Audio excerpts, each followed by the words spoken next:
முன்பொரு காலத்தில் மன்னர் ஒருவர் இருந்தார். அவருக்கு வயதாகிக் கொண்டே போனதால் அவர் தன் ஒரே மகனை அந்நாட்டின் மன்னராக முடிசூட்டிவிட்டு இறந்து போனார்.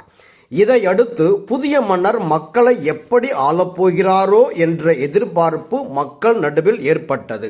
இந்நிலையில் அவர் ஆட்சி பொறுப்பை ஏற்றுக்கொண்ட சில நாள்கள் கழித்து ஒரு சாலை வழியாக சென்றார். அதில் 2 பாலங்கள் இருந்தன.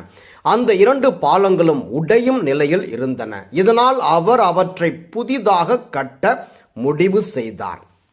இதற்குரிய பணத்திற்கு என்ன செய்வது என்று அவர் தன் அமைச்சர்களிடம் கலந்தாலோசித்த போது அவர்கள் மக்கள் மீது வரி விதிக்கலாம் என்றார்கள். மக்கள் மீது வரி விதித்தல் அவர்களுடைய தோளில் மேலும் சுமையை ஏற்றி வைப்பது போன்று இருக்கும். வேறு ஏதாவது ஆலோசனை சொல்லுங்கள் என்றார் அவர்.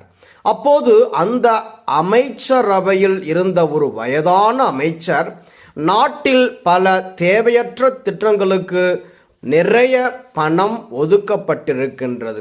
அந்த திட்டங்களை ரத்து செய்து பணத்தை சேமிக்கலாம். அதை விடவும் போருக்காக மட்டுமே பல கோடி விரயமாகின்றது.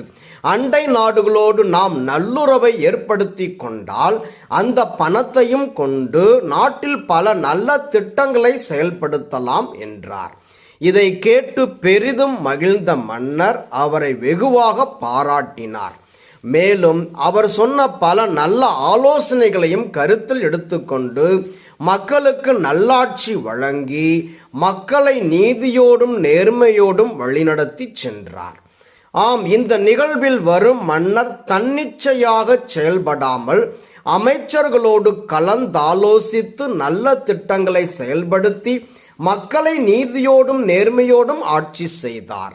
இன்று நாம் பாட கேட்கின்ற பதிலுரை பாடல் அவர் காலத்தில் நீதி தலை தோங்குவதாக என்கிறது.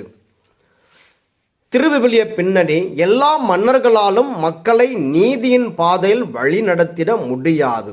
ஆண்டவருக்கு அஞ்சி அவர் வழியில் நடக்கின்ற ஒருவரால் மட்டுமே மக்களை நீதியின் பாதையில் வழிநடத்த முடியும். ஏனெனில் ஆண்டவர் மீது கொள்ளும் அச்சம்தான் ஞானத்தின் தொடக்கம். நீதிமொழிகள் 1:7. இவ்வாறு தான் மக்களை நீதியின் பாதையில் வழிநடத்துவதற்கு ஞானத்தையும் அருளையும் தர வேண்டும் என்று சாலமோன் மன்னர் பாடுகின்ற பாடல்தான் திருப்பாடல் 72.